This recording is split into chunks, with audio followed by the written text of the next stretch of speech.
fine. There'll be space for questions, which I'm sure Andra will cover in her introduction.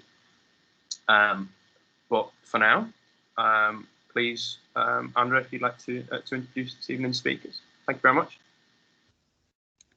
Thank you, Andy, and thank you all for joining us tonight.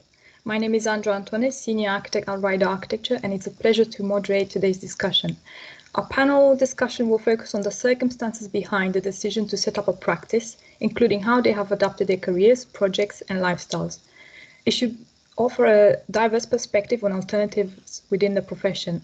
It's a pleasure to introduce today's panel, Matthew Bell from Modece Architecture, award-winning architect specializing in sustainable residential design, who took over Modece Architecture in his 20s, Emily Scullian, who left our RIBA award-winning practice to establish her own in search of a better work-life balance after having a son, Sarah Stead, a sole practitioner who has been running her architectural practice in the Northeast for the past 10 years while teaching at Newcastle University, and Chris Lyon, founder of Lyon & Co Architects, Sterling Prize finalist and award-winning practice who have succeeded in promoting design excellence for over 30 years.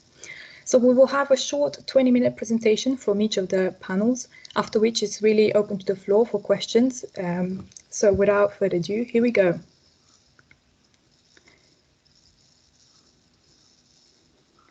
Amy, can you share the presentation?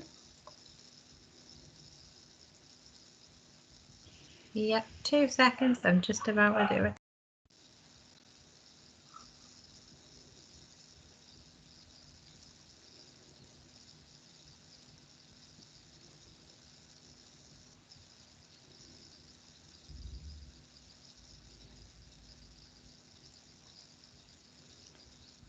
Hello.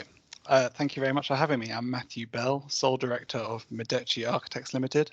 We're a small practice based in the heart of Suffolk, East Anglia. The office is now 5.5 full-time equivalent staff, having doubled in size since the beginning of 2020. The practice was started in 1985 by Ralph Carpenter and Richard Scales, and I took over the reins in 2016. This presentation will look at 3 parts of Modece's and my history. First, the original practice setup.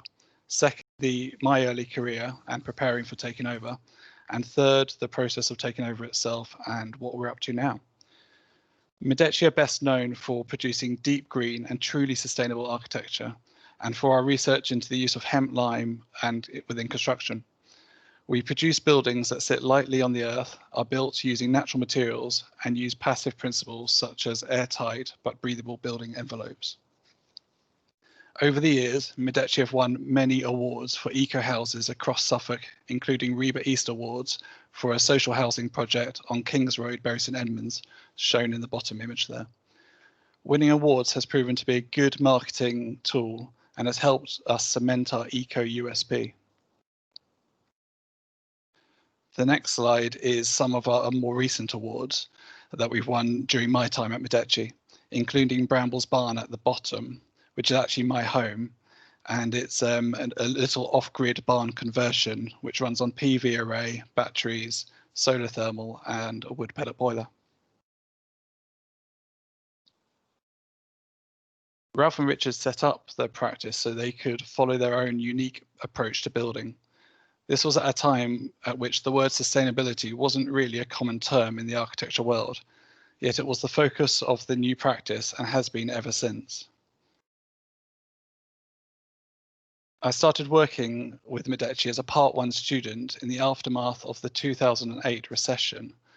There wasn't actually a job on offer, but I was allowed to hot desk in the practice, and I set up myself as a freelance assistant. This allowed me to do a wealth of different things between 2012 and 2016.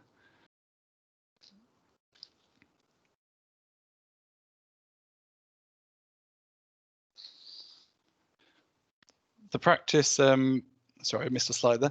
And another key interest of the practice is innovation. The practice was instrumental at bringing the building technique of hemp lime to the UK, and producing the country's first hemp lime buildings and undertaking research with BRE, the Building Research Establishment. Modece has always been open to working in collaborations. MGM was created as a collaboration between Modece and Mole Architects, who at the time were just starting out. This helped procure work such as King's Road shown here, and for which neither of the practices would have been able to do on their own. This chart here shows some of the work I was doing early on in my career and in the run up to taking on Modece. So it's the time between 2016. I was working for the practice themselves, but also for a university and undertaking my own research. This is the first project I had experience with, and it was actually put on my desk on the first week of starting at Modece. It's an eco house in the middle of the countryside, and the project needed to be both innovative and outstanding to get through planning. The design process took a year, the planning process took another year, and it was granted at appeal. At the time it was granted, it was only the first of about 20 in the UK to get through planning using this special clause. I came back from my part 2 to detail the project, and then I also saw the project through on site. It's actually the first project I can call my own because I followed all of the REBA stages through.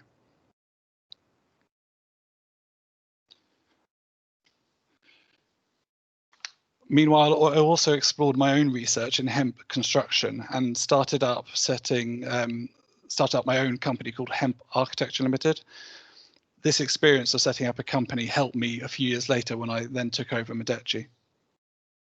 At the same time, I was also completing my part 3, working as a research associate in a knowledge transfer partnership with Hertfordshire University, sitting on local design review panels, and also actively involved with the local REBA group, all of which I thought a really valuable experience when setting up your own practice.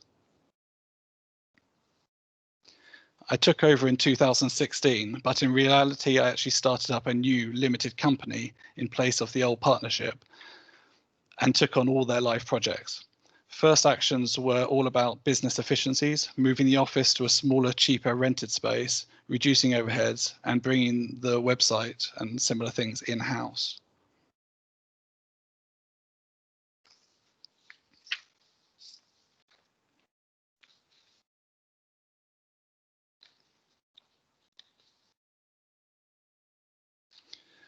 We evolved our ethos, and the main focus was to focus on not just sustainability, but business sustainability as well. So we changed to a zero carbon office, also got interested in off-grid dwellings and ecology. And we're also refocusing onto community groups, so and socially engaged projects. One example is this, where it's a co-housing project for the elderly, where we're looking to tackle loneliness in rural communities. We're also jumping headfirst back into our passion of research. Last month, we attracted government sustainability innovation funding to pursue our ideas of a completely new construction method using whole hemp stalks. And we're looking to start prototyping of new dwellings using this technique in the next 5 years. And lastly, we found a new home for Modece itself in Stowmarket. It's a town in which we hope to create real social change, and we're already working with the council's vision group and helping develop the town's cultural strategy. We've bought the old Fox Yard, a 16th century coaching inn, and in it we are creating the design quarter of Stowmarket, which will include our practice, a new artist studio, design rooms for startups, and most importantly, there'll be a new arts wine bar to follow. And we're hoping that the old Fox Yard will become a melting pot for all of our interests at Modece, with, of course, sustainability at its centre. Thank you very much.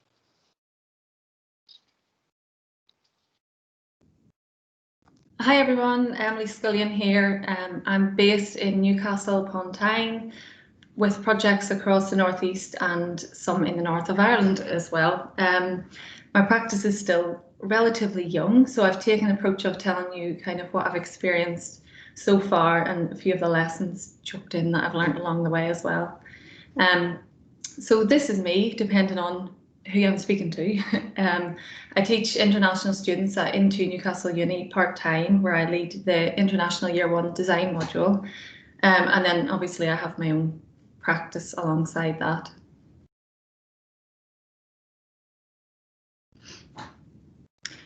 I think this is what most people tend to think starting a practice is like, kind of diving headfirst into something pretty much unknown. But I'm going to talk a bit about how my experience hasn't been like that at all. And setting up for me wasn't ever really something I had particularly planned to do, actually. It wasn't really a decision where I said, okay, today's the day. For me, it was more a case of dipping the toes in and testing the water, going at a pace that I feel comfortable with and that fits around all of the other commitments that I have as well. And that's always been something that's been important for me. I left practice in 2017, not long after having my son, and I started teaching at the uni. And it wasn't, setting up my practice wasn't really a defining moment as such. It was much more gradual than that. So I have these two separate jobs that tick over alongside each other, and sometimes the balance can be kind of difficult to manage when both things become busy at one time. And sometimes I find myself working on weekends thinking, why the hell am I doing this? I'm putting these deadlines on myself. And we talk a lot about managing client expectations, but actually what I'm realizing is it's just as important to manage my own expectations. I've consciously tried to stop comparing myself to other practices on Instagram or wherever, because you can kind of easily put too much pressure on yourself. And I'm consciously, again, trying to remind myself how much I can realistically achieve while doing this part-time alongside everything else. So being comfortable with my own journey, taking my time, and that's part of the joy of it as well, that I get to set the pace of it. We were asked to talk about our ethos, and I don't think I've ever actually sat down and consciously thought about what that is for me. Generally, I'd say I'm interested in design-led creative solutions and sustainability, but I think that's probably everybody here. But for me at the minute, how I actually realistically approach projects is by trying to make sure that each one, regardless of size or budget, has at least one moment of something special.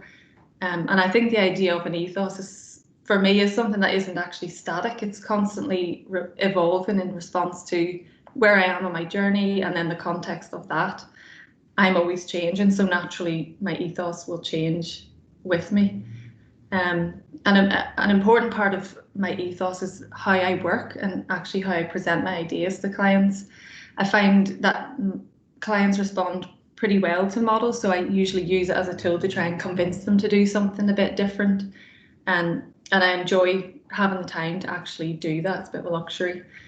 And this is an example of where I had to do that, pretty much use a model to convince the client to do something slightly different. But you can see the ambitions for the project kind of got lost along the way because I didn't allow myself enough time to take it past building control. And this is something that I'm sort of much more conscious of going forward. And in this project, treating it pretty differently.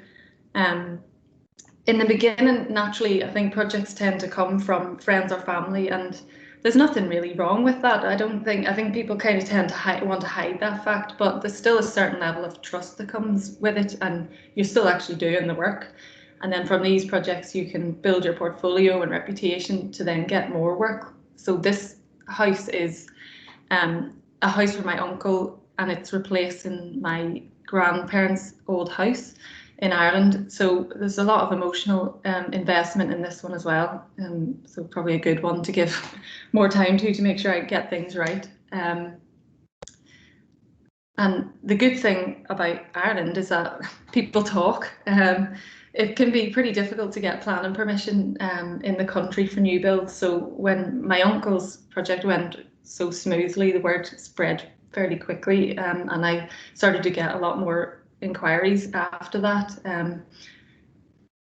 So far I've kind of relied on that word of mouth for getting clients, but actually what I'm learning more recently is that having a presence online is something that is kind of vital, and it doesn't take long for that network to build once you start getting things on a website or on social media.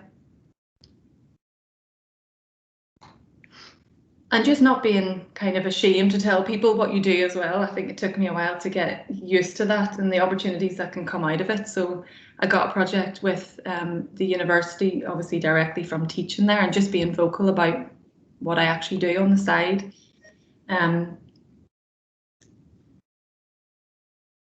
And another opportunity I got from teaching with someone at Newcastle Uni was to be asked to be involved with design review panels across the Northeast, which I'm not going to lie, when I agreed to do it, I didn't even know what I was signing myself up for, but I'm glad I've agreed to it and I've really enjoyed it. But I think it proves the point of kind of taking every opportunity that you can get or that comes your way. I'm also involved with, asked to be a trustee for Bosnian Genocide Educational Trust, which is something that's completely unrelated to practice and teaching, but something that I'm very passionate about and invested in. So when the opportunity came up, I was glad to be able to get on board with it. So I'm kind of juggling a lot of things, and although they're all sort of separate, they all complement each other well. And hopefully I've shown that setting up a practice doesn't necessarily have to be linear or not always conventional. For me, it's kind of been the opposite of that. So that's me. Thank you.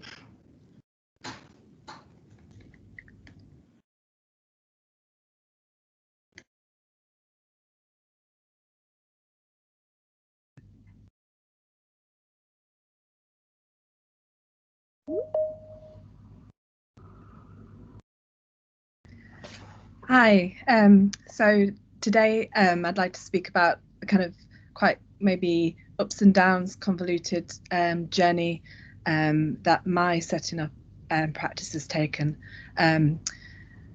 So I thought to start with a bit of background information about how I got to where I am now. So I grew up in Whitby. I did my degree at the Bartlett in London. And then I took 2 years out after quite an intense degree, as you can imagine. I went on to do my MA at the Royal College of Art, then worked for Branson Coates Architects, who was my professor at the time. And at that point, I really needed to leave London. Oh, this goes fast. I did a scholarship at the British School at Rome, and then came back and worked for Allsop Architects, then on to Collateral to do my Part 3 course to become an architect. And then by the time I was 30, I really needed to be back in the Northeast. So I set up practice in the Northeast. So this is just a slide to show I came from quite, this is my research in Rome that looked at flirtatious architecture, and then my work in London was very much colourful, bold design, very kind of early stages of the design. Here, so this is work for Allsop Architects, the office refurb, intergenerational centre, working in Middlehaven, so quite kind of striking, in your face type design. And when I got to 30, moved to Whitby, it was a total contrast, and I had to go from the big office type environment to starting up practice, because there wasn't actually any architectural firms, rebar architectural firms in Whitby. So I started this by putting an advert in the local newspaper, setting up a stall at the agricultural show, various kind of promotion things like have this little pencil. So it was quite an exciting time, and it was just a leap of faith. And I ended up with quite a few people who took faith in me. So even though I was starting up and only just qualified, here this is Sandsend in near Whitby, and the white house in the middle is a new build house I did, and then below it is a new build cafe that replaced an existing hut. So these are just some drawings of the replacement house. So it's built out of structurally insulated panel system. And I managed to convince the client to go down that route, and we demolished a concrete house and replaced it with this lighter weight but more thermally efficient dwelling. So it was quite excited to do a new build so soon in my own career. And then below this is the cafe. So initially it was just this hut. We built the first part of it, and then the client came back to me to extend it. For this project, I wish I'd taken my fee as a percentage of his profits, because I'd be pretty well off by now, because it's been a great success, the cafe itself, so that's great. But one thing I didn't explain before was that after practicing in Whitby, I moved to Amman in Jordan to be with my partner. I had 2 children and came back to the northeast, and I said I wasn't going to be a sole practitioner anymore, but circumstances led me to being so. So it's a very different situation now, setting up, being in practice on my own, because my focus is earning money to sustain my family life. So I make sure that I have my bread and butter work. So this is a picture of one of the sites I've been to for a national funeral company. So would you believe I do a lot of work for a national funeral company alongside my general practice work. So that's quite fascinating. I try to keep variety with my work and practice. So this is a refurbishment of a Gateshead property called the Bentham Grove Community Centre, and this is quite a wonderful project to be involved in, with peeling back the layers and bringing a disused space back to life. And that's just recently committed. Finished on site. And I think my specialism or ethos is always trying to frame a view and, like Emily said, creative moments. So these are just some examples of framing a view from various residential projects all around the Whitby area. Because my online presence isn't very good, people still think I'm in Whitby, so I get a lot of projects still there. But I maintain variety of my work. So my partner's trying to redesign my logo with a kind of a house symbol, and I'm like, no, because I don't want to be defined as just a residential architect. So here there's residential at the top, but recently been asked to design a railway style of extension, and then also a surf school. And like Emily, I couldn't give up my teaching. I love it to go alongside my work. It is intense, but it's really important to me. It kind of, along with my children who are very creative, it kind of reminds me to be creative when you're trying to, turn out the detailed drawings and get invoices paid. So just some tips for you is, if you're wanting to start up practices, try to find ways to get involved. So when I was in Whitby, I was involved in a local hydro turbine scheme where we built a hydro turbine on the River Esk, and we advised local people about sustainable retrofit to their houses, REBA sandcastle competition. And then this has come back to play in that I volunteered to be the REBA Northeast Small Practice Representative, because even though I love working for myself, it is lonely and you don't have that background support of an office. So I'm trying to conjure up a community at the moment to do that. And I do also believe in collaboration. So I recently collaborated with another great small company called Harperberry, and we bid for a new build pottery studio. And even though we didn't get it, I think we came second.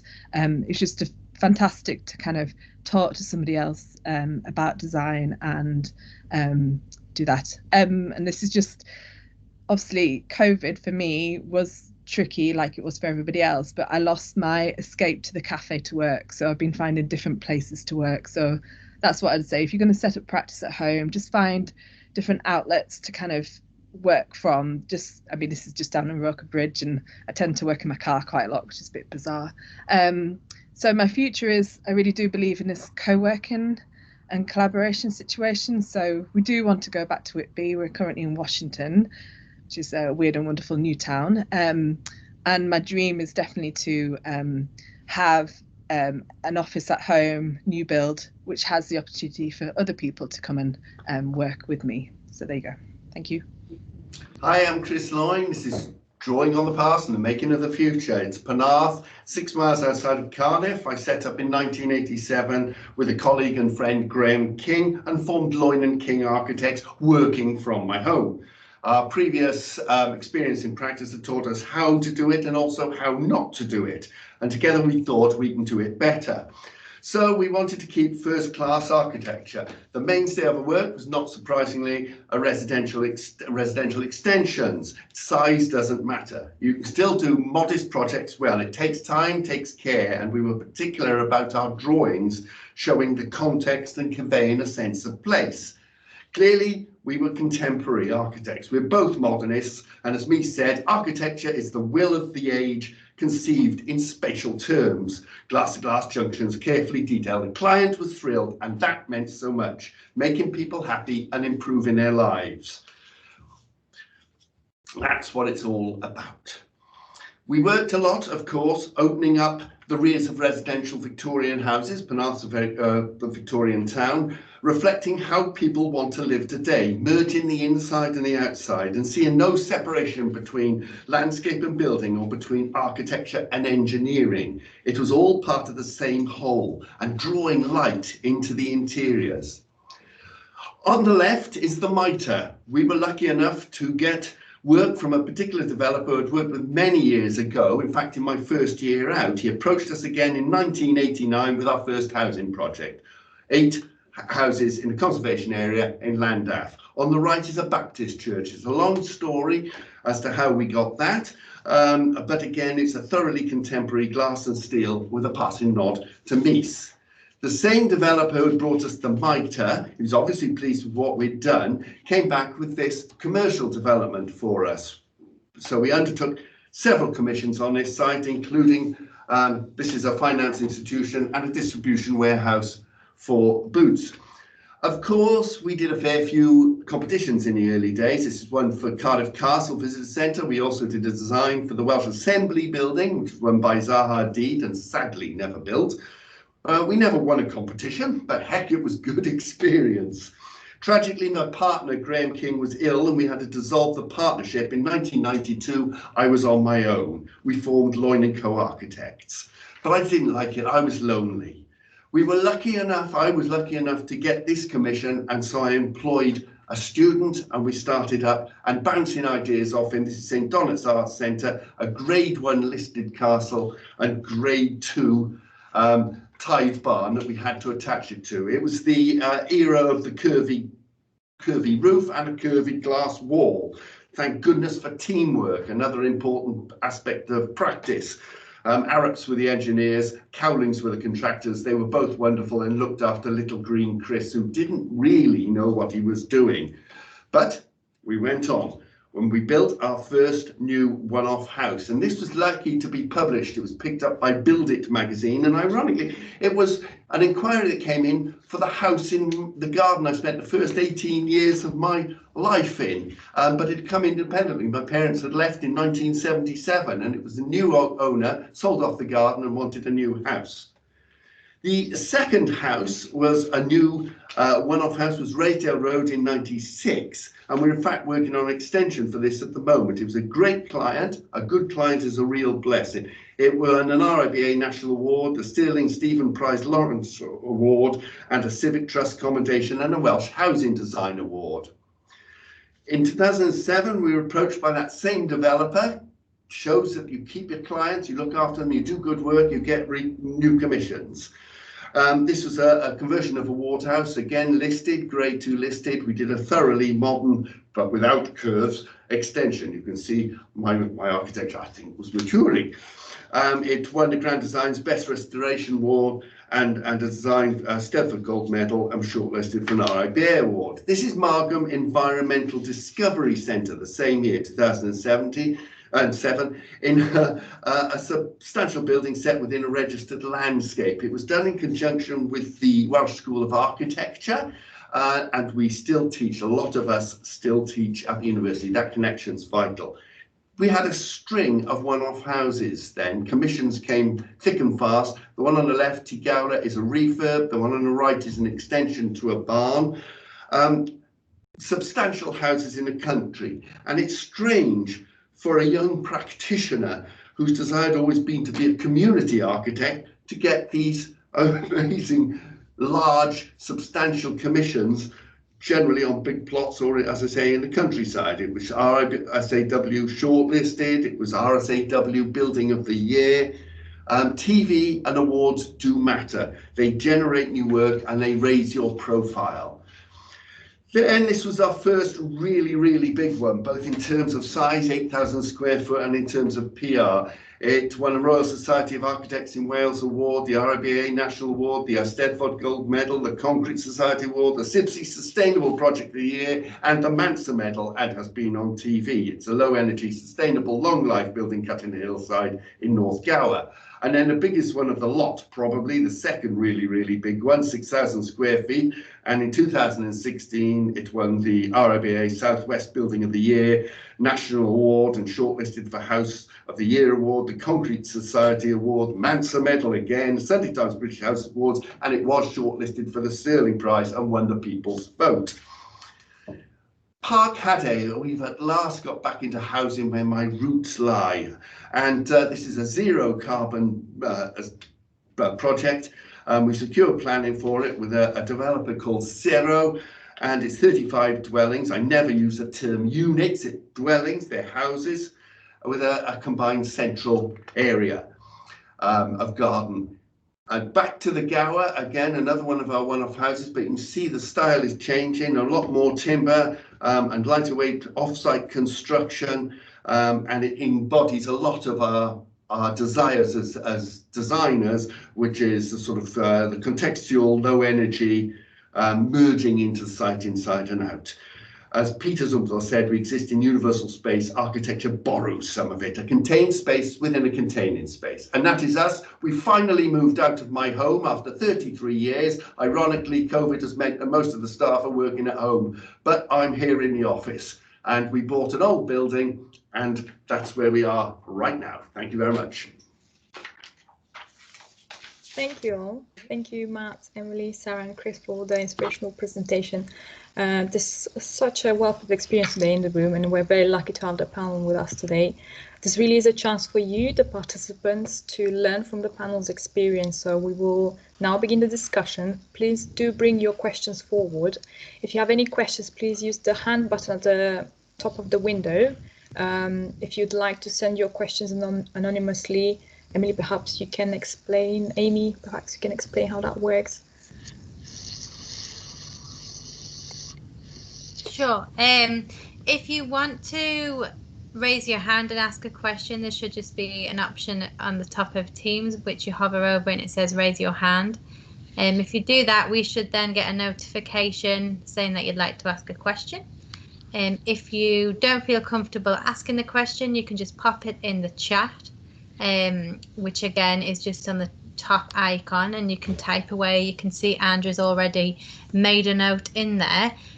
If you do have any issues logging on the chat, you can just try logging in and logging back out. Sometimes that works, as Teams can be a little bit off sometimes, but hopefully everything should be fine. I do think we have a few questions already sent in, so I'll let you lead with those while other people start to ask or raise their hand. Great, thank you, Amy. So while we wait for the floor to warm up, we'll kick off the discussion. So I would like to move on to Sarah. What are the most desirable elements of working for yourself, like whether it's flexible work or being able to choose your own projects, maintaining your personal brand? For me, it's flexibility in that it allows my family and I to define our hours. Unfortunately, I tend to be a bit of a workaholic, so I have to rein myself in a bit in that. Yeah, I think it's just, being your own boss. It's kind of the thrill of getting new projects. That's something to bear in mind. And the variety, basically, meeting new people, designing projects specifically for a client. Because when you work with residential clients, it's about them, it's about the way that they live their life, it's the way they want to live their lives, and sort of improving the situation for them, and also not just imposing what you think is good for the project, but listening to, kind of bringing out in them what they didn't actually realize they wanted, or it is quite fascinating. And I do actually love the death work, I call it, because I get to go out to crematoriums and funeral parlours, and even though it's a bit bizarre, it brings in sort of the theory work I do with students, for instance, the power of the door, like what's behind the threshold. So I try not to see practice and university as separate. I try to see the kind of relationships between them. that ties nicely into one of the questions that we have. So how did you make the connection with Newcastle University, where you're a studio leader there? How much does this impact your practice work? So where did it? Oh yes, I'll tell you where it came about. When I was in Whitby, because there weren't that many, there wasn't much of a design community there. In fact, this will interest you. Andy was actually one of my work experience guys back in that time. So I was always trying to find different events to go to, and that's one of my slides was about connections. So I went to this art event in Middlesbrough at the Dundas House, and I met Tim Bailey of Excite, and I always think that, you know, you should just take the chance to chat to somebody, just have a conversation. So I was chatting to him and I explained I was just recently set up in Whitby. Obviously, he's got a very successful firm in Newcastle. And, you know, we exchanged contact details. And then he knew Graham Farmer of Newcastle University, and that he knew that they needed some staff. So that was actually 10 years ago. So when I came back from Amman in Jordan, we decided as a couple that I would be the sole earner and my partner would look after the children. So I got back in contact with Newcastle University, and it just so happened that they need some new staff. So I always think another philosophy is if you don't ask, you don't get. So I just contacted them, and that's been 3 years now. So I was actually back teaching when my second child was 3 months old. So that was a bit crackers, but you do what you got to do, basically. And how does it impact? It's quite intensive teaching. You don't really get paid for all the hours that you do. So like Emily says, you really do have to balance your time. At the moment, I've just had a few weeks where it's been quite stressful of demands of students and then demands of practice. But you've just got to soldier on and try and create your own work-life balance, which is easier said than done. Thank you, Sarah. Thank you for that.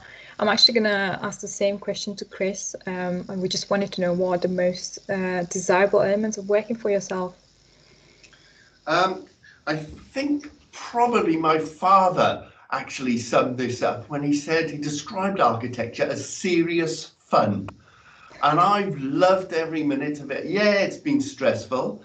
I think a key aspect, and it seems common to us all, is a connection with the university and teaching. And I've been teaching all day today. I don't like it on these machines. I much rather sit around a table and sketch together and talk and chatter one-to-one and in groups. But that keeps reminding you why you went into this slightly crazy profession, because it is slightly crazy, but it's not well paid. You know, you look at your doctors, your dentists, but I'm drawing almost every day and I'm meeting wonderful people and you're doing different things and you're leaving a legacy. It's important what we do. So the kick, I think, is massive. And yeah, we have a lovely team. We're about to go employee ownership. It's, you know, I see it like a clock. You know, every cog is important. Take one cog away and the clock doesn't work. And it's the same with a good team. And if you look at it that way, yeah, it's difficult, it's tough, but it's also great fun. And you've got to have that yin and that yang, the two sides, the black side, the white side, to get the contrast. And the ups are so up, I think. I'm still like a kid with a new toy, and it doesn't matter if it's a toilet extension for Mrs. Jones or one of those big houses buried in a hillside somewhere or something like that. It's still exciting. You see a smile on a client's face and you think, I've improved their lives. It's great. So that's why I do it. And I'm like Sarah, I'm a workaholic. You know, 8 days a week, 26 hours a day, all of that.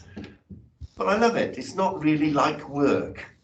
So brilliant. Thanks, Chris, for that. I'm happy. Thank you. And Matt, how about you? I don't know how to follow that, Chris. I mean, it's a perfect answer, and I think it applies to everyone sitting around the table today. I think what I would add is maybe just challenging yourself, always finding a new challenge, something that you're going to test yourself with. And sometimes that's hard to find sitting as an employee in a company, but you can seek that yourself. And I always like finding new challenges, new things to do, and then trying to not only affect single clients, the one-off dwellings that we might work on, but also trying to create a bit of social change, some real meaning in local communities.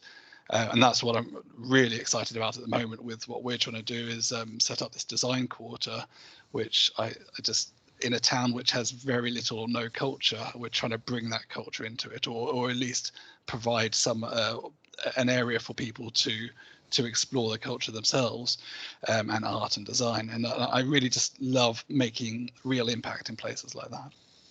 Oh, thanks, man. I'm aware you've also set up a Foxy Art Studio, so that's going to be a artist studio, isn't it, in Stoke Market? So do watch this space. And how about you, Emily?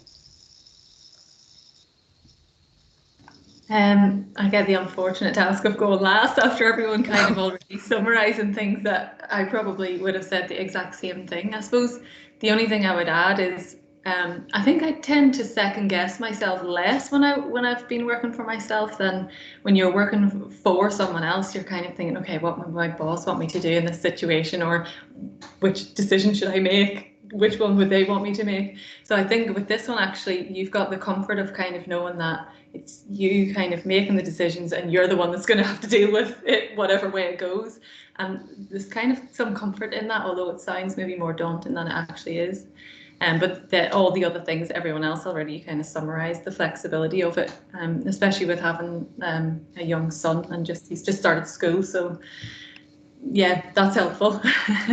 Being able to kind of work around just life in general and everything else that you've got going on. Yeah. Has that improved your life in terms of family, work balance? Yeah, it just means you can kind of choose your own hours and you can kind of set the deadline. So yes, there are times where I'm working on weekends and think, why am I doing this?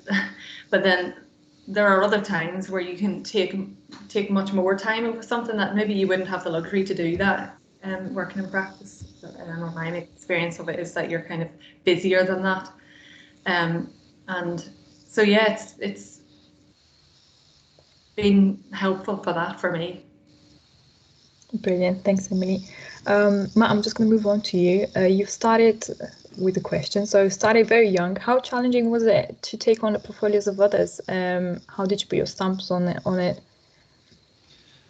It was, I was in a lucky position with Modece because I grew up throughout my career with them. I never planned to end up in Suffolk. I just found the practice I loved and the ethos I loved, and kind of fit very well in with that.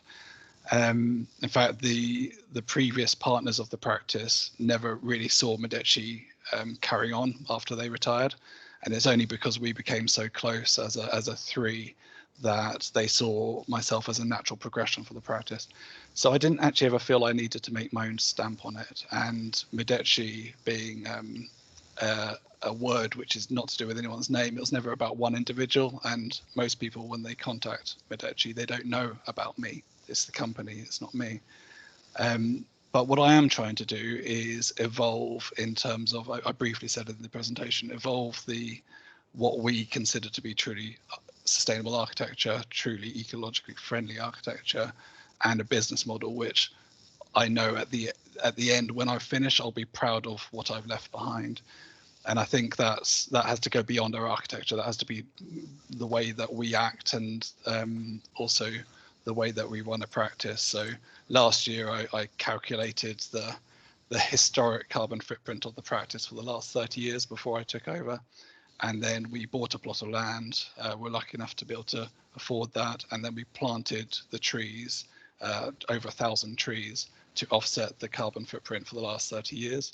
And now we're going to take that forward every year. We're going to hopefully go carbon zero anyway, but any year that we don't make it, we're going to be planting trees and retaining that plot in perpetuity. So it's little things like that, so that I just feel that anyone that takes on after me will do one step better, and it's always kind of evolving, getting bigger, getting better. Would you have started a practice in different circumstances? Sorry, what do you mean? If not with Modece? Yes. Yes, I think in first year of uni I'd made my mind that I was going to start my own practice. So it was always something I wanted to do, and I never imagined it would have been in this manner. I was never employed until I took over Modece and employed myself. So up until that point, I was always a freelancer, trying lots of different things. And I think that's what being your own boss allows you to do. You can, if you're lucky enough to be in the position, you can say no to certain things and you can say yes to anything. And I can't see myself doing anything else. Thanks, Matt. I'm going to move on with another question to Chris. As all of us are aware, so you won the Sterling Prize People's Choice in 2016 with the artist Home and Studio in the Forest of Dean. So it's considered one of the most outstanding new houses in Britain this decade. So we do encourage everyone to go look it up. It's called the Outhouse. Tell us more about how you got to work on this project and how did this change the office after this project? How? It's funny you should say that. I did a painting of Penarth Head, a triptych actually. One, it was very calm, and then it was sort of very ordinary and everyday, and the other one was just before a storm hit. And that sort of summarised, and we issued it, turned it into a Christmas card one year, calm before the storm. And when that happened with Outhouse, the impact on the practice was massive, and it's actually ultimately what generated the decision to move out of my house. I mean, there were 10 of us working from my home, and there were for 30 years. And it's quite a crossover, that. I mean, you've got, you know, I'm a little bit older than the rest of you there. And when I was younger, I had long hair down to here, a little bit of a hippie. And so the communal living was quite an exciting idea. And we got on very well. It was a big Penarth Victorian lump of a house. But we realised for succession purposes, interesting what Matt was saying about the founding partners thinking that, you know, they would just close when they retired. I think if you've built up a legacy and a reputation, it's good to let it live beyond if there are people who want to take it on. And going back to what I was saying about the teamwork, that's why I wanted to go employee ownership, because we like a flat, non-hierarchical structure. Nobody's ever worked for me. Everybody's worked with me. And that appealed to our sense. And so we did up this office that I'm in now, which is another Victorian lump, and moved out of my house and here. And that was one of the impacts of Outhouse. We learned so much doing Outhouse. And as with all of our work, yes, the awards and the publicity that goes with television and magazines, I think, helps enormously to raise your profile and gives you the ability to be able to say yay and no, and to be a bit picky and choosy in what you take and don't take. And it's the phone rings, to be honest, and that's how we get work. I've never understood it. And in the earlier days, it was a case of, yes, I'll do it. It didn't matter what it was, but yes, I'll do it. Now, it, as I say, it's a little bit, because we can't resource it and we can't do it well, and you don't want to drop your standards. And we made that decision very early on, Graham and I, before he was ill, and we had to, it was in 1992, Graham was very ill and had to retire. He was 10 years my senior, and that's when I set up Lyon & Co. Architects. I was on my own for a very short period of time because I couldn't cope. I wanted somebody to bounce ideas off us. As Sarah said, it's lonely. You know, just to have somebody to test an idea or check something or tell me I'm a complete idiot. It's great to have that. And so I very quickly grew the practice up to, with 10 and 11, it varies on students that we take on for part 1, part 2, etc. And that size is very comfortable because I feel I'm still in a team. And it's because we're a flat hierarchy, they influence decisions. It's not just Muggins here making decisions. So we have been shifting, and we've just gone through a complete shift, again heading more towards what Matt said. I mean, obviously there's a climate crisis. Our architecture is changing. We've had a lot of debates about, using concrete, because the two big ones I showed are concrete buildings. Yes, they had a lot of cement substitute in them, GGBS. So that improves it, and it's got an element of longevity. And because I'm teaching CAT, I first went to the Centre for Alternative Technology in 1977, for goodness sake. And those timber buildings were brand new at that time, and they're now not quite. The original ones are looking a little tired, to say the least. Now, there's an argument with the concrete lumps with cement substitute, sustainable concrete, that they have a longevity, and that therefore has a sustainable quality to it. But we are now shifting more towards off-site construction, more use of timber, and zero carbon, aiming towards zero carbon, as with that last project I have showed, the housing scheme and the one in Gower. So have I answered the question? I've sort of rabbited on. I mean, I can talk forever. Yes. Have I answered the question there? Thank you. Okay. Brilliant. And then Andy Thompson, if you'd like to unmute yourself, and just it's probably one for Sarah, your question. It was a question for everyone, really. I think Sarah was the only person that explicitly touched on it in her presentation. I think Chris has started to touch on it in his kind of answer to the last question. Sarah, you talked about making sure that your bread was buttered. It's come across in everyone's presentations that you're all quite driven and kind of principled people in the way that you design buildings. I wondered how difficult it is to strike that balance between doing good work and doing principled work, and making sure that you are still a viable and sustainable business. It's not easy. I hate fee proposals, and my fees are always far too low, and I know that, and I think it's a confidence thing. So somehow, even after 12 years in practice, I need to somehow, I don't know, have hypnotherapy to deal with my confidence or something. But the reason I like the bread and butter funeral work is that I know that I get paid a set amount per hour. I do the work, I invoice it, and I get paid by the lady I work with, who's based in Brighton.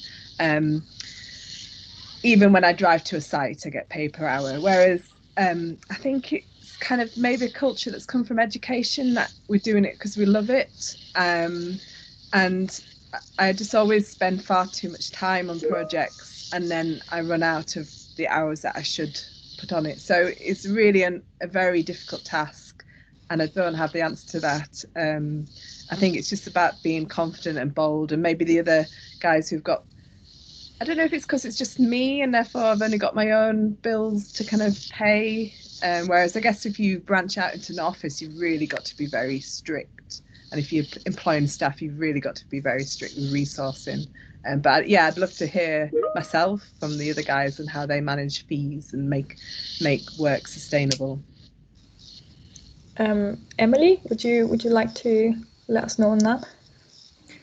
I mean, I'm probably kind of in a similar position to Sarah. It might be helpful to hear from the others who've been in the game a bit longer, but it's something that I always struggle with as well. I'm like nodding along with you, Sarah, when you're talking about you hate putting fee letters together. I think it's just, and I think even in practice, I would hear conversations about the same thing. I think it is something that architects in general, and I don't want to speak for everybody, but you are kind of shooting in the dark, especially with kind of smaller residential projects. And it's trying to get the balance that you're getting enough from it for yourself, but also that they feel like they're getting something valuable for the money. And I think that's sometimes the tricky thing as well, is depending on the type of client, some clients do value your ideas and some just don't.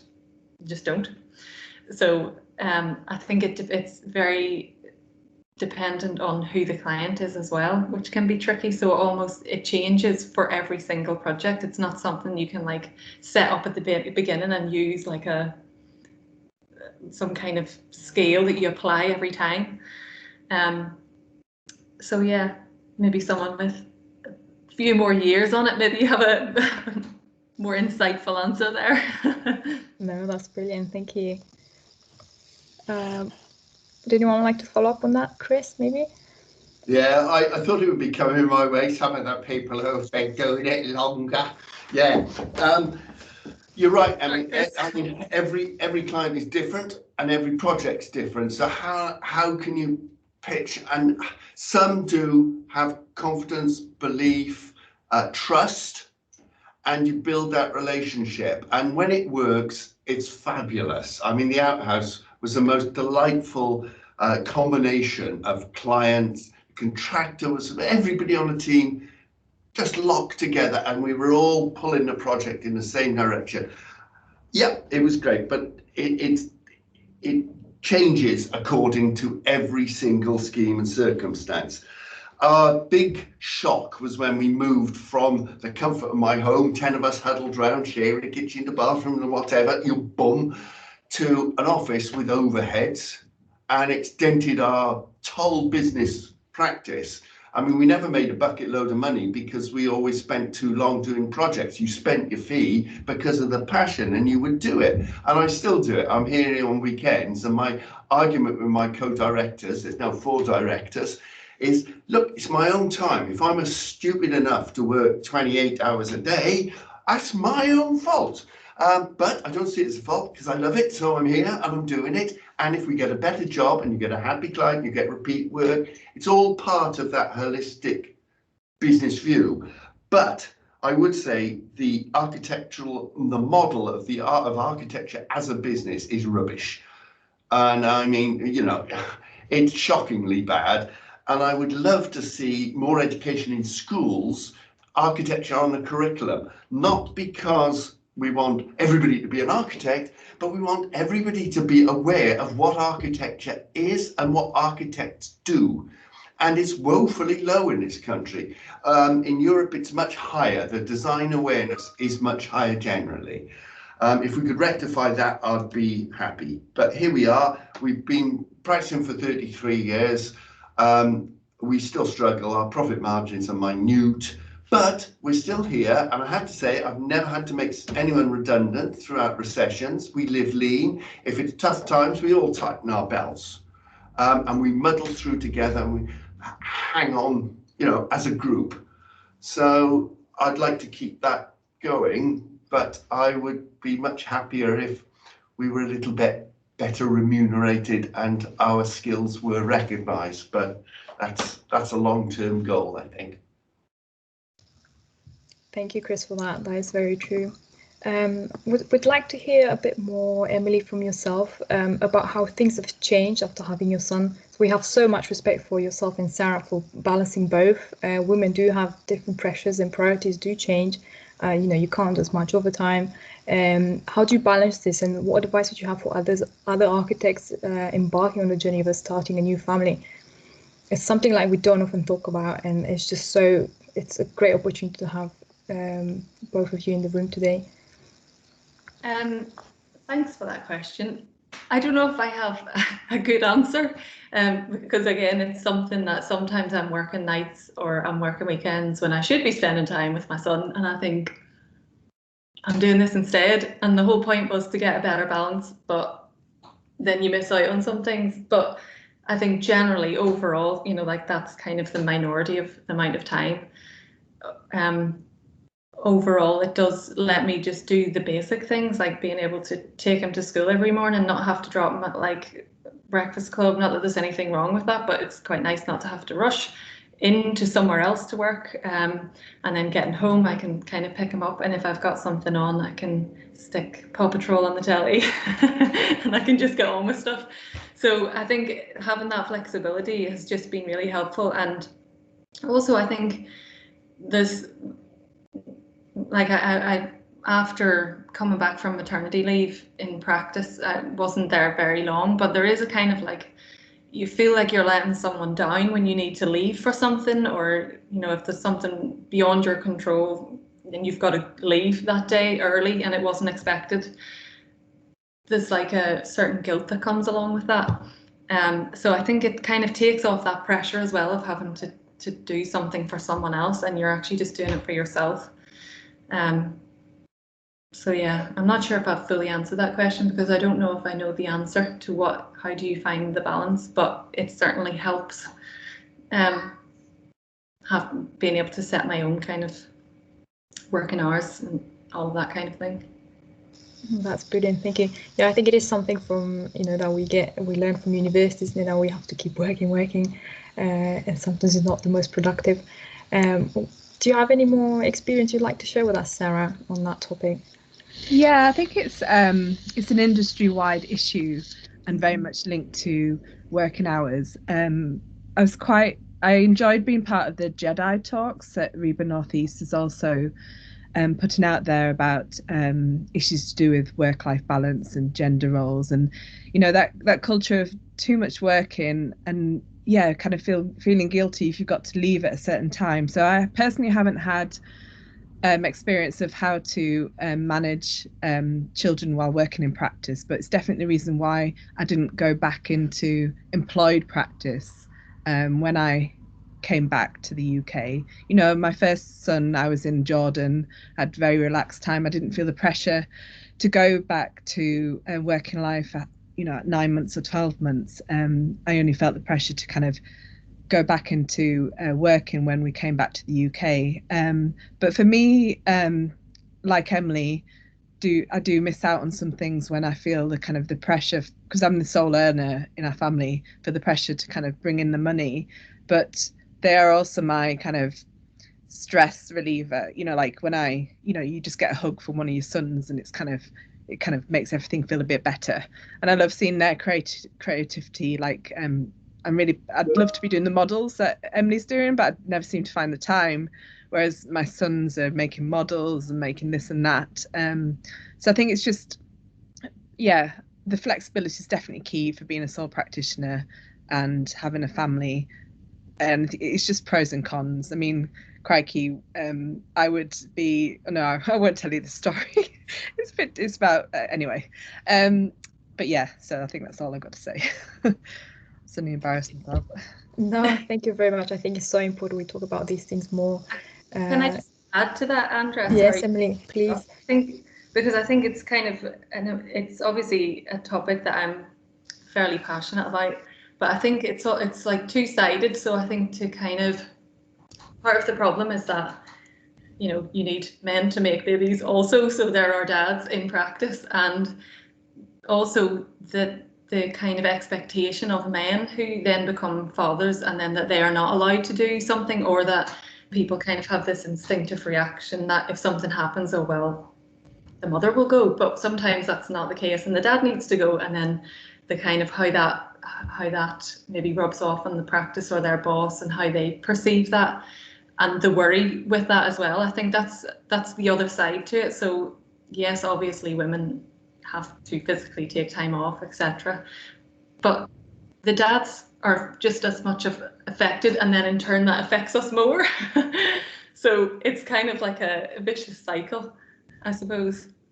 See, that's where we need to be more open and honest about these problems, and that's what one of the Jedi talks did. People were like maybe saying anonymously the situations they'd had having a family and being in practice, employed or not, and we need to speak about it more. That's why as the small practice representative, I've started this online get together for other small practices, so that we can talk to each other and support each other, things we find difficult, and being honest about things that we find difficult, as well as celebrating what's good. So I think it's just, definitely that kind of what Emily said about it being just as important for a father to leave on time as well as a mother to leave on time, because as soon as you have children in nursery, you've got to be there at like 5:30 to pick them up. The amount of frowns I got when I'd be there at like 20 to 6, there's no leeway on those timescales. So why do we have so much leeway on practice timescales? Can I add something in as a bloke here? Yes, please, Chris. I was going to ask you. Yeah, it's an interesting one, because I was working from home. I've got two boys. No, I haven't. I've got two men now. But I did, when we were a younger practice, had two boys. Janie, my wife, worked in the practice. In fact, I met her when I was in school. I went to work at Percy Thomas Partnership to see if I wanted to do this thing called architecture, and she was a boss's PA. A bit older than me, and well, we fell in love and we got married, and we had two kids. Seb first in 1985, trucking along fine. Jack in 1989, just after we'd set up. Jack aged 2 weeks, so Jenny and I are working together in the practice with Graham. That was the Lyon and King days. 2 weeks in, Jack has a brain hemorrhage, doesn't he? Cerebral palsy, disabled, bam. So my life was, I was no way ever going to move out of that house because I didn't want to be an absentee dad. It was essential I was part of it. It took two of us to look after little Jack. And he's, by the way, he's now the happiest boy on the planet. I take him skiing, I chuck him down mountains, I do all sorts of naughty things. Brilliant.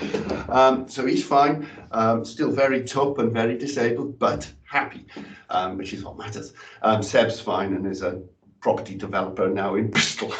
He wasn't gonna, he did architecture, but he didn't want to do the crazy thing that his dad did because he works too many hours and doesn't get paid enough. And he's very sensible. So as a unit, we were there sharing the house with lots of people, and they got to know about how we juggled time. And since the practice has grown, we're a 50-50 gender split in the office. The mums who have had kids, we just have flexi time and we accommodate it, and everybody just works it together. And it's back to this concept of equality, teamwork, sharing, and just looking after everyone. And you know, it can work. It just takes the right will and not this sort of dogmatic, you work 9 to 5, you will do this, or you will work 9 till 11 at night, which is it's just working life and realizing it's the people matter more than anything. I'll shut up again. Sorry, rabbiting, I go on, I know. That is it. No, thank you, Chris. I think that's very important. Right, we've got a question from Liam. Liam, do you want to unmute yourself and ask? I think it's towards Matt. I'm going to ask one quick thing, though, just say one quick thing before I do shut up. The other sadness was Jane then went on to have MS and dementia and was wheelchair bound, so we had living carers in the house as well. So it got quite complex in our little studio. Anyway, there we go, moving on.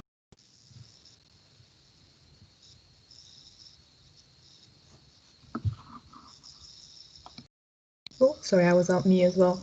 Thank you. Liam, do you want to raise your question? Yes, it was just a question in regards to something Matt mentioned about a sustainable co-housing scheme. It was just I would just like to hear a bit more about how the practice approached the specific project in terms of client engagement. Okay, yeah, sure. It was a dream project.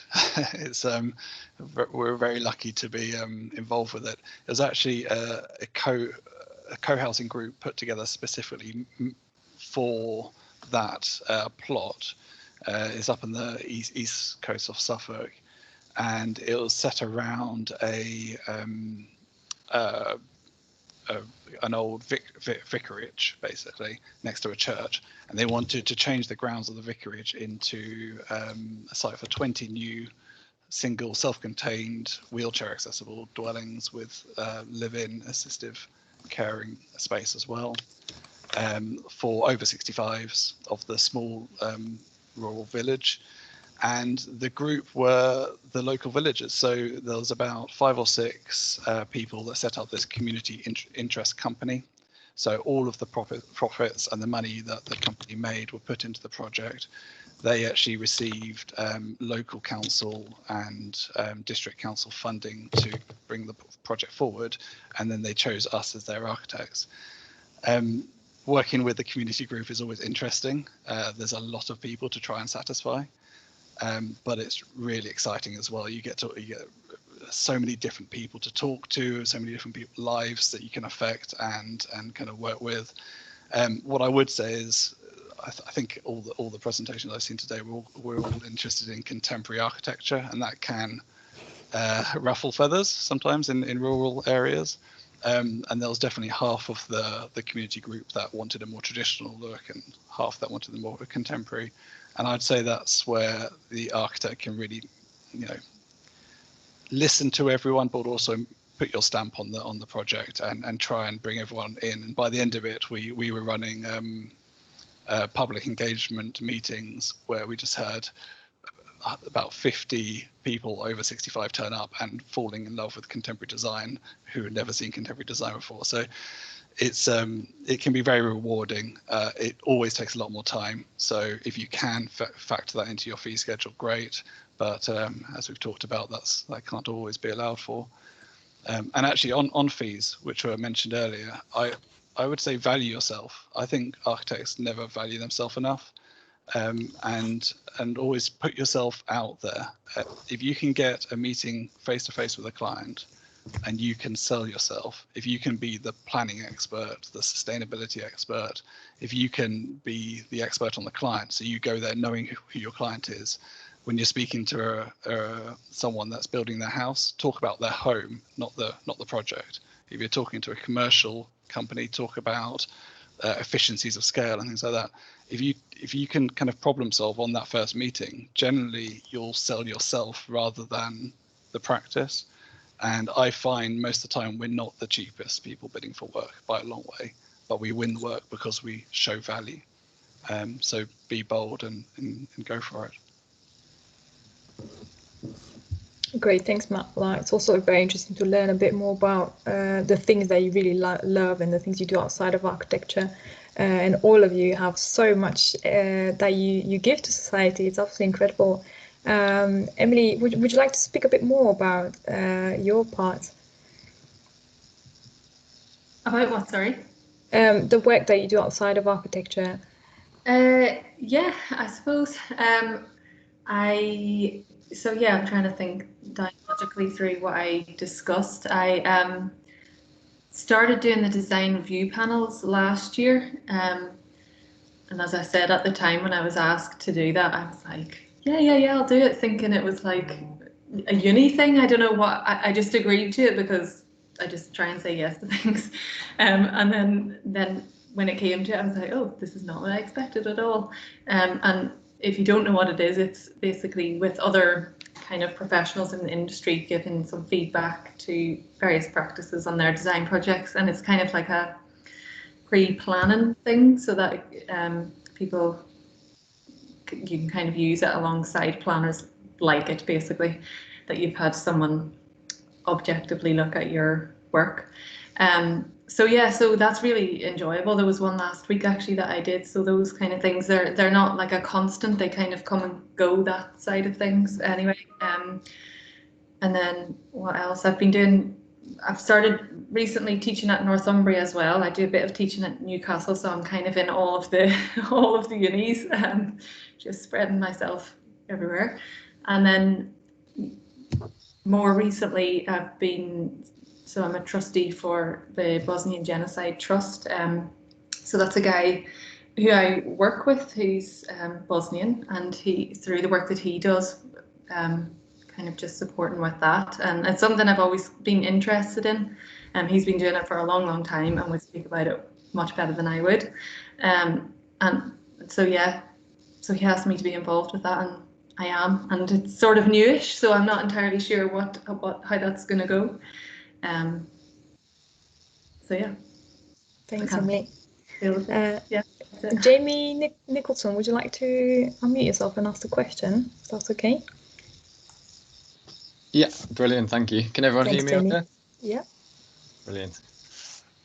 Just wanted to say thanks for everybody sharing their experiences, things. It's really useful. I recently set up my own practice, so it's really good to hear kind of stories of people going for it and how they've got to kind of where they are. So that's really nice. The question I asked had a little bit about fees, which we've touched on, but I think more importantly, I wanted to see if anyone had kind of in starting their journey, had they struggled with getting clients to be design minded? Obviously you get approached based on the work that you've done now, but did you have to work on that, and kind of how did you convince people to be a bit more design led on the projects they wanted to undertake?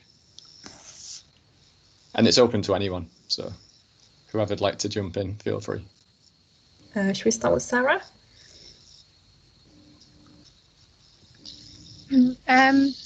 I think a lot of my past work has been quite traditional. You know, we've worked based in Whitby, but you do get, the odd client who comes to you for something a bit bit different.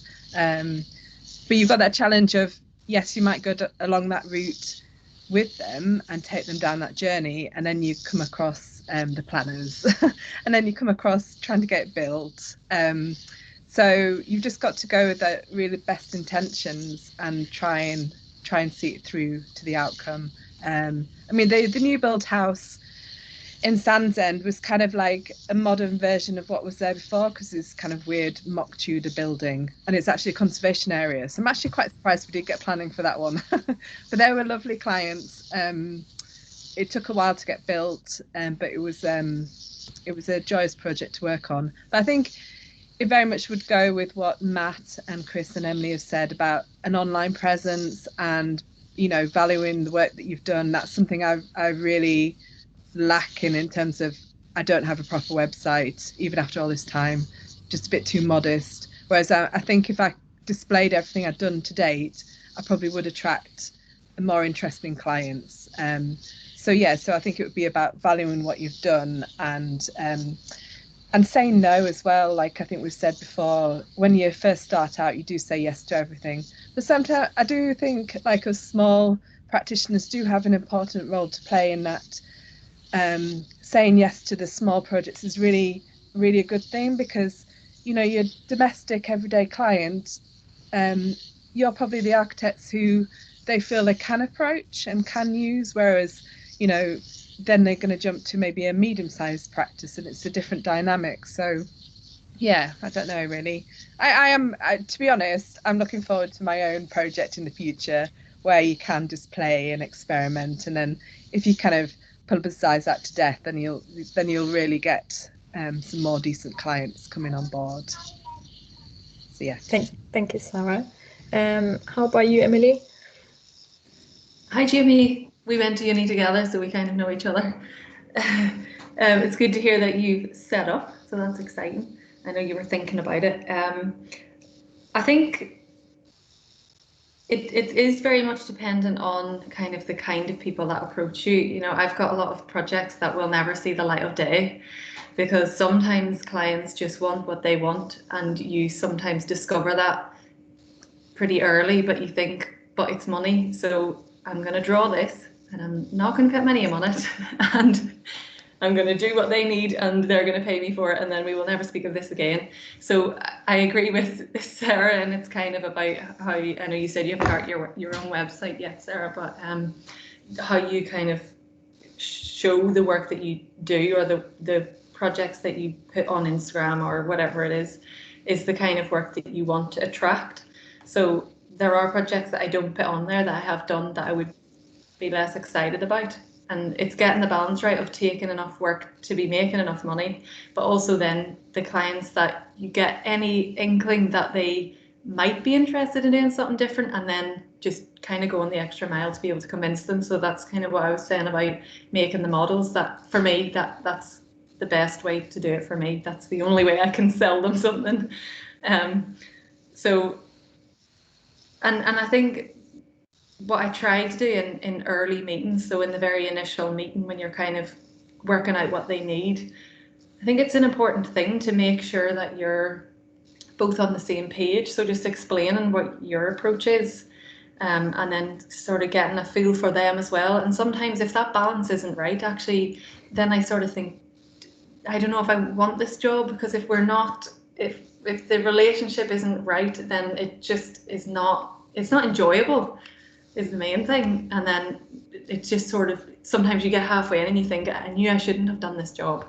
So I think it's kind of working those things out pretty early on, and then going from there, and just being really clear at the outset and confident that, you know, this is how you want to work. And yeah, that's kind of my advice, I suppose. Brilliant, thank you for that. Could we have Chris as well on this question? Yep, for sure. I think Emily's bang on, spot on. It's such almost an intimate relationship you have with a client that lasts over a long period of time. And if you're not going to get on well, and you can normally sense that fairly early on in your discussions, I think it is better for both parties to say, look, I don't think this is quite right. The chemistry isn't there, and be honest about it. And I think potential clients respect that, and it's probably two-way. They're thinking it as well. Ooh. Yes, when you've built up a body of work, you may not have a style. I don't think we have a style, but we have an approach that shows a consistency. So again, that advert, if a client walks through the door and says, we know what we want, I'll straight out. You know, you don't need an architect. If you know what you want, go and do it then. You know. And I've actually got a file as well of ones that we've gone down the road that Sarah was talking about as well, where I think Sarah was talking about it, where you've done a certain amount of work and it's just not going right. And it's a bit like fishing. It's the ones that got away. And I think we've got the most amazing approach and solution to this particular site and problem. I don't like it, you know, bam. Well, there's nothing you can do about that except part company. It is a tough one. With our working in a small town, what we found when we were developing as a young practice was that there was a lot of word of mouth and chatter. So the first couple of doctors, it was the one I showed the glass pointy extension opening up the back of the Victorian house, connecting inside. Now, people realise, yeah, the way the Victorians lived, you know, it was all closed at the back, the privy was there, the garden was a sort of irrelevant. That's not how we live. It's Mies van der Rohe again, isn't it? The will of the age conceived in spatial terms. People now want to connect to the garden, so we're opening up. And once we did it once, there was a sort of reaction around town of people who talked in their various clubs and connections, and we did several of them, and it snowballs and escalates. It's a sort of exponential growth in a way. And another thing that Matt was talking about was getting involved with groups and people and putting yourself out there and talking about design, and it really that it's not just about the object. It's about the quality of the space. It's how you live. It's atmospheres. And once you get that going and you're talking on the same level, because it goes back to what I'm saying, a lot of people don't know what we actually do. Do you do drawings? Yeah. We also make models and we think a little bit as well. You know, they don't know what we do. And so telling them and taking them on that journey is how I think you win jobs, but then be selective and be honest with yourself, because it ain't worth it. You won't make money or anything out of a soured relationship. It destroys you. You've got to, I think, be in a good frame of mind to produce good work. And so go for it, and yeah, value yourself. Exactly right, value yourself. And I know we're still crap at fees because we don't get taught that in university either, of course. And we should do, I think, be taught a little bit more business savvy, because I'm the worst business person in the world. There we go. But I've been here a long time, so I guess I'm okay. Thanks, Chris. And Matt? Yeah, a few points. So I think design-led approach is interesting. I think everyone enjoys design. Everyone likes a well-designed thing. Now, design is different to style, and I think that's where the difference comes in. There's a lot of different styles out there, a lot of different opinions when it comes to styles. But if you put a door in the right place in an existing wall to make it a space more efficient for a client, and they've only got £2,000 to spend, that's good design, and they always appreciate it. And I think us as designers, us as architects, can see that where most other people can't. But when it comes to style or aesthetics, that's when things can often go a bit wayward. I'll be honest about a bad experience. My first bad experience I've had running practice. I lost my first client during COVID, and it was a difficult time to keep conversations going and to keep the kind of momentum of the project going. And the client came to me and they said, "Matt, I just don't think you are designing the building we want you to design, and it feels like we're having to design it for you," which I didn't understand because we'd gone through so many iterations and worked with them. They then sent me a sketch of a mock Tudor extension to the property that we were working on, and I just couldn't understand how we'd got to that point. I then went to visit them. They asked to stop their services then and there. I said, no, I'd like to come talk to you about this because I want to understand what's happened. And it turned out that they had never looked at our website. They didn't know what kind of architects we were. It was purely on recommendation. And that was, I take ownership of my mistake that I didn't make it clear the type of work we did. But you also expect clients to research into you at the same time. And at that point, as soon as they said that they've never seen our website, I turned around and said, look, I don't think this relationship is going to work. I've actually got some contacts of some very good local architects that do, forbid the word, pastiche, which will work nicely for you. and that was a horrible feeling for myself. And I still kind of, my skin crawls a little bit that I found myself in that position. And it just shows you the importance of making sure you know your client well. So I've learned a lot from that. But just the last point on, was it Jamie's question? I suppose design led doesn't come into it with us anymore because people tend to know what we're doing. But sustainability is big and it's key. And now we don't give it as an option. We just do it. We don't even tell them that we're doing it. All of our buildings are timber frame. All of our buildings are natural insulation. If they don't like it, we'll stop working for them. I think it's so key that sustainability has to be everything we do now, that it shouldn't be a question anymore. Excellent, thanks Matt for that. I think that's all the time we have for today, really. So unless there's other questions, we might wrap up here. Brings us nicely to 7 o'clock. Thank you all so much for participating, and thank you so much to our panel. You've been absolutely brilliant and we've learned a lot today. And that's it really, thank you. Yeah, just a note from Amy, don't forget to complete the quick feedback. Thank you. Great, thanks. Andy, anything else to add? No, just one final thanks to all of our speakers tonight. Thanks, Andrea, for hosting, for chairing questions really well. Thank you all for tuning in. This is our last YAPF event of the year. It's been a really great one to finish on. Please do fill in your feedback forms so that we can shape our events next year to be even better. But thank you very much for your time, everyone. Cheers. Thank you. Thanks, everyone. Lovely to meet you, almost. Bye. Thanks all. Bye-bye. Bye. Bye-bye. Bye-bye. Bye.